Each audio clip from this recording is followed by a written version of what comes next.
Start with item number 2, consent agenda. All the following items which concern reports and items of routine nature normally approved by AHA meetings will be approved by one vote unless any trustee desires to have a separate vote on any or all of the items. Consent agenda consists of discussion, consideration, and action on the following items. A, minutes of the regular trustee meeting on May 27, 2025. B, the Finance Committee minutes on June 17, 2025. C, the Finance Committee minutes on July 22nd, 2025. D, the check report from May 9th, 2025 to June 8th, 2025. And E, the check report June 9th, 2025 to July 8th, 2025. Do I have a motion to approve the consent agenda? So moved. Second. Motion by Dr. Brown, second by Dr. Simon. Any questions? Roll call. Martin? Sorry. Burke? Yes. Simon? Yes. Mossberg? Yes. Brown? Yes. Hannaford? Yes. Okay. Motion's approved. Move on to item 3, CEO's report. All right, I don't have a lot for you tonight. Have been working on recruiting. I've talked to 3 doctors in residency. Kelly and I, Regina, Dr. Cook, did a dinner back in June. We did get one to come on site for an on-site visit. We've been in contact with one of the other ones. Have not heard back from him, but obviously trying to pursue those leads that we get on more rural, local type kids that are coming out is who we would like to target.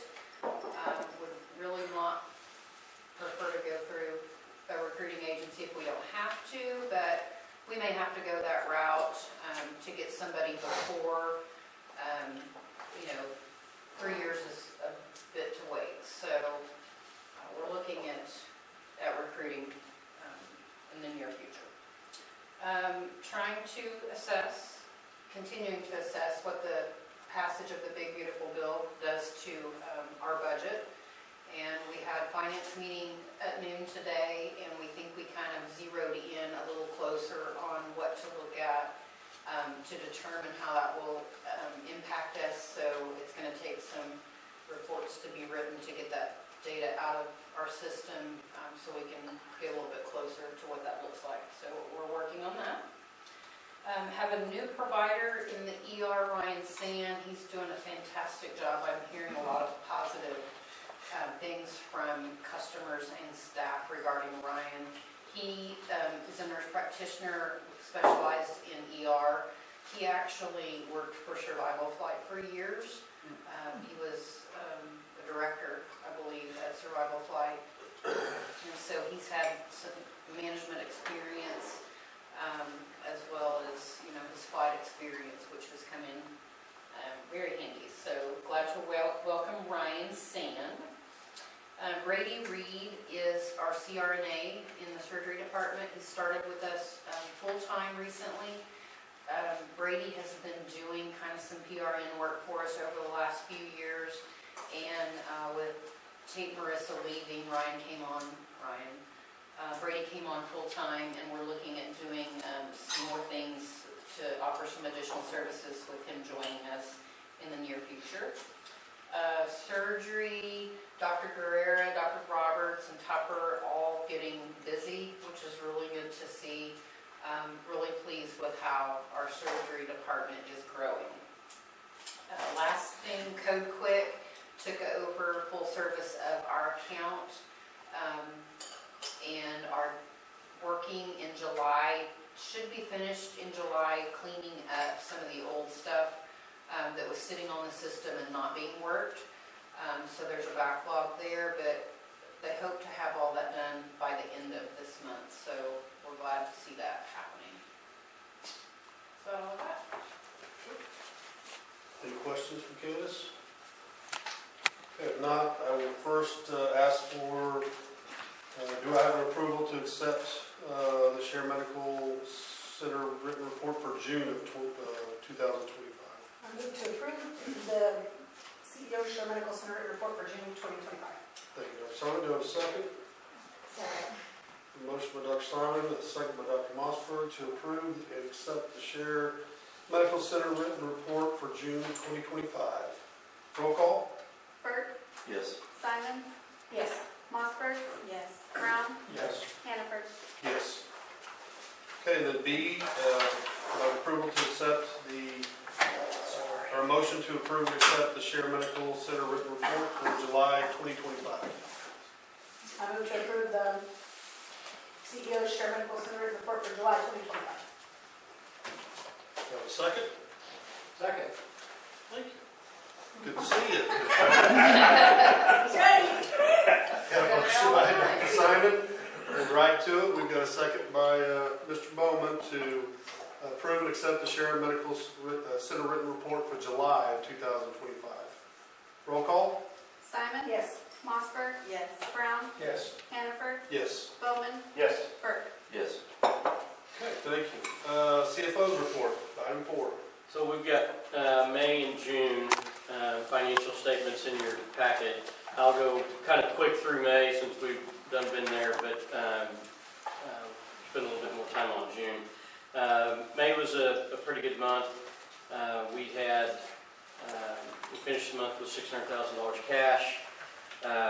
We had net income that was positive. Operating income that was positive, it was $236,000, and then for total net income after non-operating revenue was $346,000.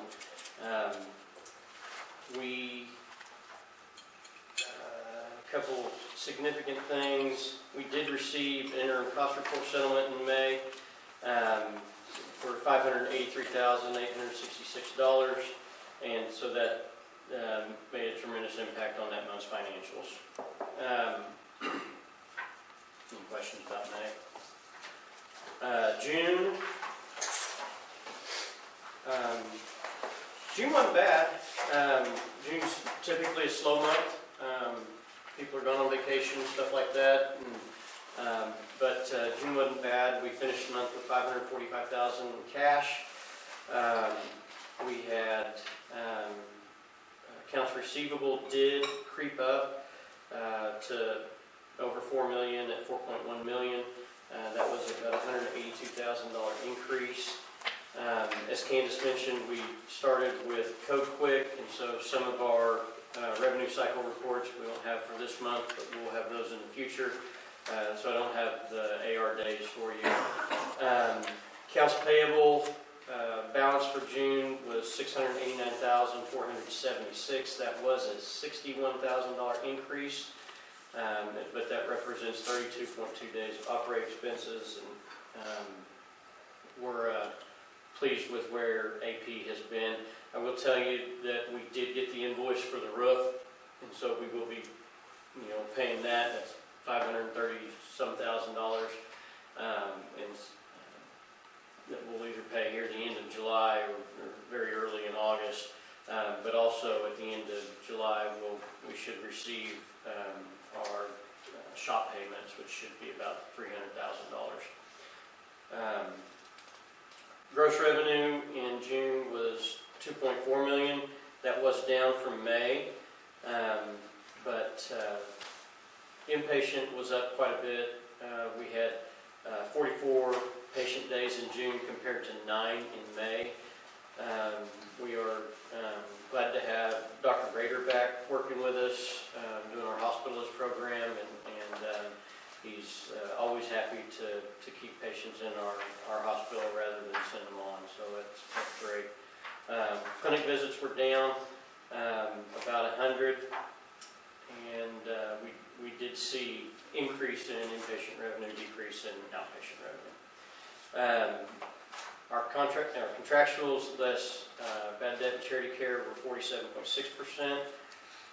Our net patient revenue was $1,269,000, And from a net standpoint, that was an increase of $214,000. Even though our gross was down, our adjustments were down more, so that helped.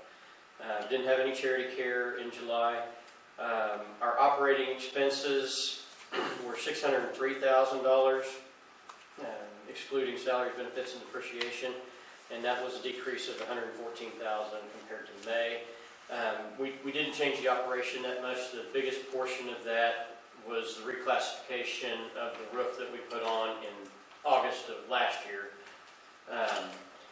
reclassifying that as a depreciated expense instead of a repair expense. And so the hospital salaries and wages were $479,192. That was a decrease of $93,366. Again, there was some reclassification of expenses based on what the auditor, all these reclassifications are where the auditors want some of our things allocated. So anybody's 1099 employee that was in the salaries has been moved to contract services or professional fees. And so we've had some flip-flop in there. We talked about maybe trying to have a new column for that would be listed in the future. So, all in, the net operating loss for the hospital was $63,000, just under $63,000. After other non-operating revenue, the net income was $55,824. And so year to date, we had a total net income of $924,517. That's about $550,000 more than what we budgeted, and about $520,000 more than better than what we did last year.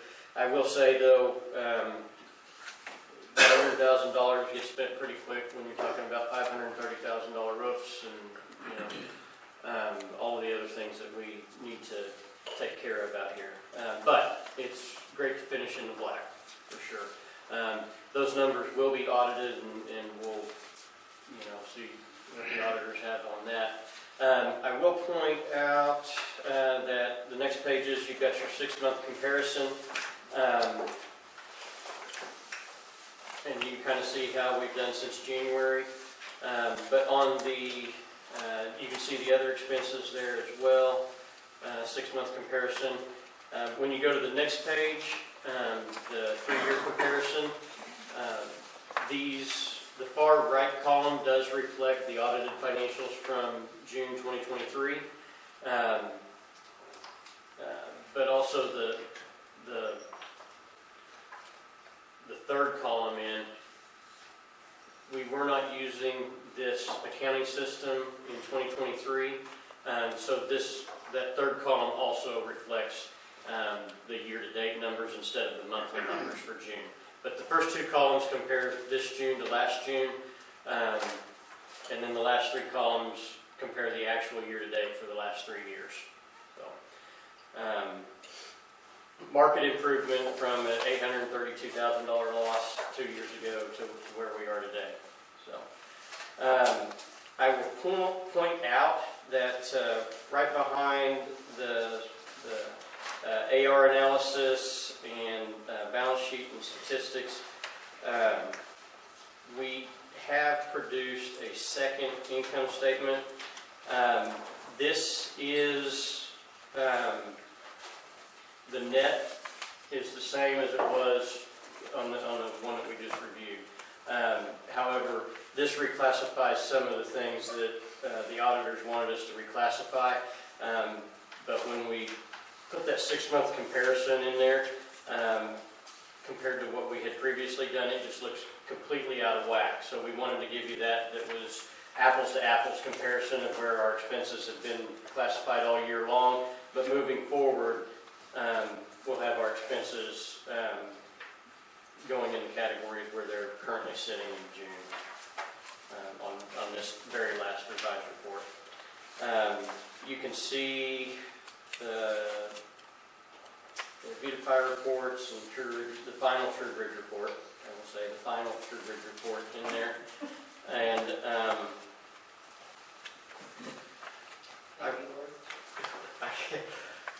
TrueBridge is pretty popular. I'm currently enrolled in taking CFO certification through the National Rural Health Association, and TrueBridge has been a hot topic. We've got a lot of fans, and so I'll leave it at that. I'd also, Any questions?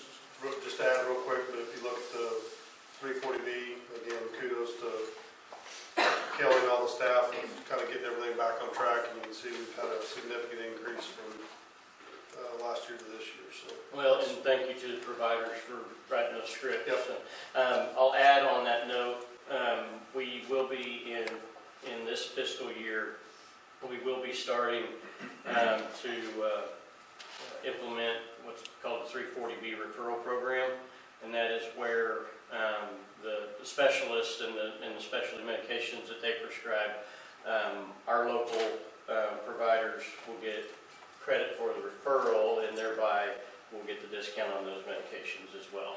So. Okay, any other questions for Kelly?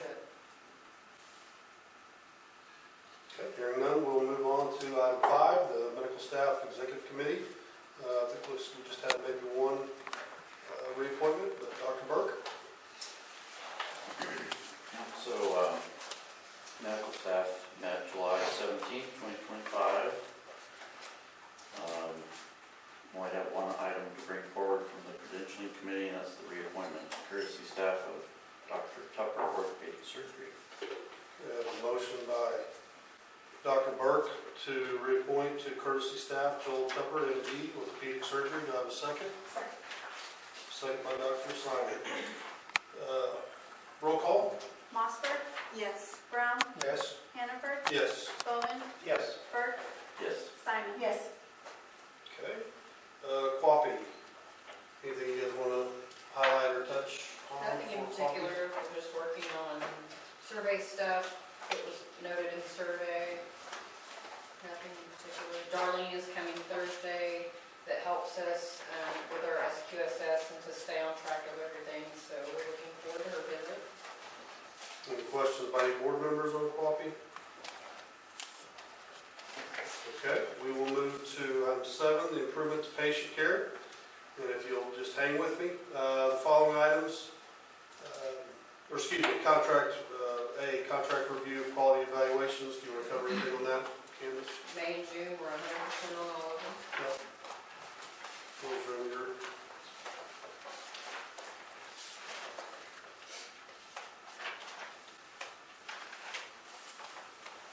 Any questions on that? Okay. The following items from 7B to 7K are all routine policies and procedures. They will be approved or disapproved by one vote unless any member desires to have a separate vote on any or all of the following items. B is the discussion and action to approve or disapprove the revisions report dated May 31st, 2025. C is the discussion and action to approve or disapprove the revisions report date June 30th, 2025. D is the approval or disapproval of the medical record logging procedure. E is the approval or disapproval of financial assistance policy or the charity care policy. F is the approval or disapproval of the recalled supplies procedure. G is the approval or disapproval of the internal audit process procedure. H is the approval or disapproval of the failure to rescue procedure. I is the approval or disapproval of the blood gases and carboxylate hemoglobin procedure. J, the approval or disapproval of the restraint of patient procedure.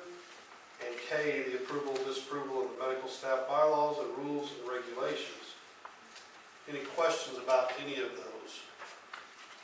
I'll just make a comment. Yeah, Probably the biggest one that required, I'd say probably the most work was E. That was a total revamp, new policy. We did follow SSM's lead on that.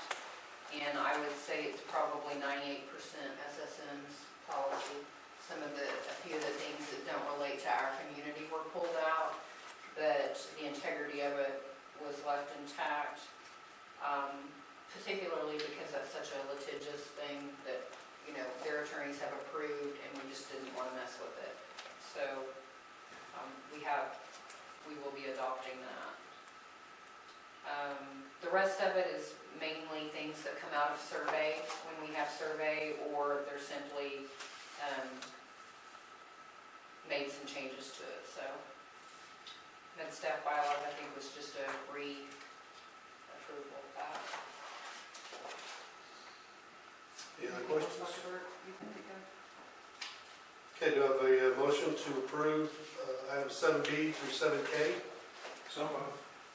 Thank you, Dr. Brown. Second. Okay, a motion by Dr. Brown and a second by Dr. Simon to approve the following items that are improvement to patient care, 7B through 7K. Roll call? Brown, Yes. Hannaford, Yes. Bowman, Yes. Burke, Yes. Simon, Yes. Mossberg. Yes.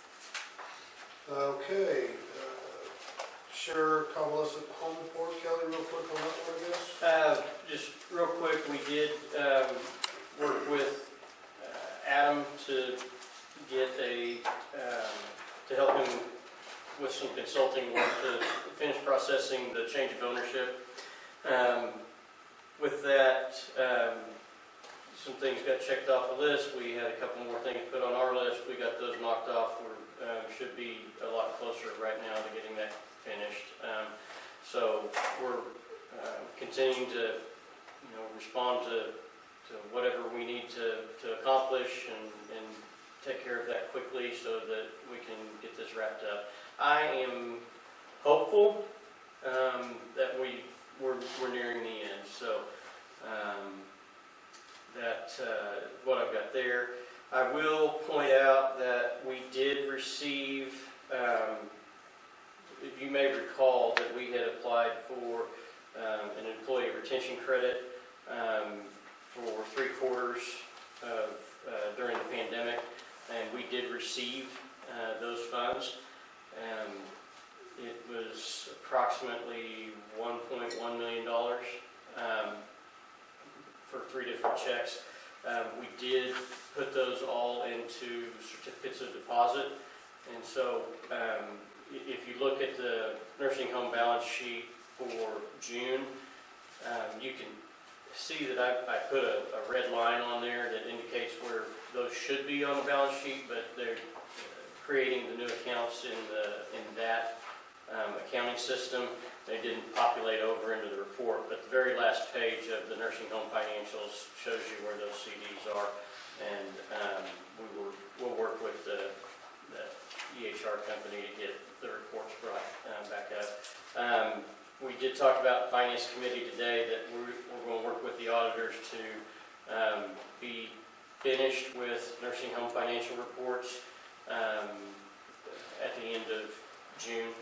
And so I don't know how long it'll take or what all their recommendations are going to be, but we'll be working to move all of the assets and liabilities and then any, interest income and, whatever other financial items there may be, getting those into the medical center's financial reports. 'Cause with the sale, all of the assets are the assets of the hospital at this point. So, and there is no more operating activity.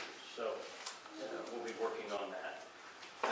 You won't see those ERC funds show up as revenue because they were booked as a accounts receivable item for 2024, and so they show up as a payment received in 2025. But you'll see it on the balance sheet. Okay, any questions on that one? How about the homestead report? Between May and June, we cleaned up and reclassified some expenses that had been nursing home expenses that should have been homestead expenses. And so you'll see some deviation in the homestead, and a lot of it's catching up multiple months worth of expense reclassifications. The homestead did finish the year in the black, not as much in the black this year as last year. We had a net income of just over $40,000, but that's as long as we continue to be able to serve the needs of the community. It's not one we're we have to be putting a whole lot back to be able to do other things, so, the homestead's doing good. Any questions about the homestead? All right, foundation report, anything? I do not have anything for the foundation. Okay. Ted Anthony's report. Good to see you. Yeah, good to be back. Thanks again. As I reported last time I was here, the Department of Rural Health has expanded and has had some new members join. So, update from them would be that Amy Hartman is the new finance manager for the group, and then Trent Borland is the VP. They both started since I've been here last. Been working on a lot of projects, but mostly gaining access to the right softwares and hardware and systems, as well as the oversight and projects. So there's still very much on the upswing. We're getting started. Some of the big landscape items they're working on from a legislative, state or federal level, the passage of the big beautiful bill obviously is going to have an impact across healthcare for the state and among others. So many, 100% of the states I think are impacted by that, and everybody's preparing for that. A lot of the value-based programs, the care programs, the critical access, as well as some of the other facilities, they're doing some modeling on that to find out how population health and value-based care and things impact some of the workflows and the facility design. Some of the legislation things they're working on with the prescriptive ability for mid-levels has been a hot topic, as well as the 340B passage to secure that, and then the legal challenges by a few companies so monitoring some of those, and as well as one of the projects we're working on is some of the post-acute care coordination. So a lot of referrals will leave the rural communities and go to St. Anthony's downtown, and getting those patients back for swing bed admissions or outpatient therapies and things has been a challenge in the past, and that's what they're working on now. So there should be more to come in the next few months as those projects and processes work themselves out. So, Any questions? Thank you for that report. Mr. Bowman, how about city council report? Okay, first off, I want to say I'm sorry I was late. The easy chair and air conditioner got the best of me. Understandable. Thank you for the text. Wait, I'm coming. Ruthie's nap. Anyway, I didn't make any notes, so I'm going to read off the agenda. Most of the meeting last night had to do with getting our budget from last year and this year. One last year closed out and this one. So anyway, the stuff we did talk about, we're entering into negotiations with a company called SRB LLC. I guess you would call it a geofencing company. They're planning and zoning service to help us. Our ordinances, our zoning hasn't been messed with since 1971, so they say. So it's expensive, but it's a big job, and Kelly and Steve are talking to them about that. Mary Hamilton was elected to the library board. Joe Parsons, Councilmember Parsons, was elected to the airport commission.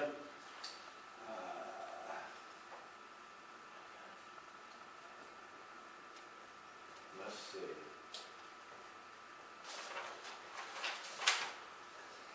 We're in discussions to get a new back truck and what was the other one called? Oh, street sweeper.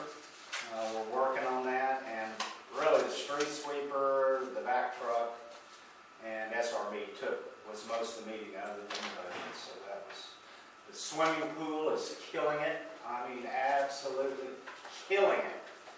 And City Economics put out some numbers that even blew them away on the folks that our new pool is drawing in, not only from here, Enid, all these places are coming here to visit our pool, and I think that's great. Pool is all here. So. 2,900 unique visitors. Wow. Yeah, the numbers are unbelievable what's going on. So, as far as the city, I feel like we have got so many things that are really going well for us now, and it's starting to get fun. So That's exciting. Good job. Thank you. Very good. Appreciate that. Chairman's report, the only thing I might add, if you said anything, just stop me down, I'll quit. But audits, we're really getting close to getting caught up with our audits. Hopefully maybe So we do anticipate that in August, the Finance Committee will get the report from Forvis for the 2024 audit. And then probably in November, late November, early December, we think that this audit for 2025 will be an on-site audit. They want to look at, they want to see in person some of our processes and internal controls and things like that. So we'll be getting a letter of engagement to the board for approval on that. So we'll be back on track. Yeah, we're back on track. Not all the way, so. Yeah, come be the finance officer. Here's 3 audits to do Yep. in straight succession. Under new business, we just have one item unless anybody else has anything. We have been asked and checked with our counselor to be able to do this, but Community Bank has asked, basically just need on paper that we will approve to renew our line of credit that we have. Right now, I think we owe $50 or something like that. Yeah, there's $50 out on it. $50 out on it, so we've done well When I talked to Jay today, he said that there wouldn't be, I hadn't gotten any written notice on anything, but he told me that if we don't get this renewed, we won't have access to our funds. So we want to make sure we take care of that in a timely manner. So I would ask if we have a motion to renew our line of credit with Community Bank. I'll make a motion to renew our line of credit with Community Bank. Second. Okay. What's that? Yeah, I wonder if, well, we've got do you think there has to be a dollar?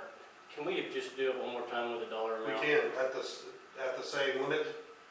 $1 million. $1 million. Okay. Yeah.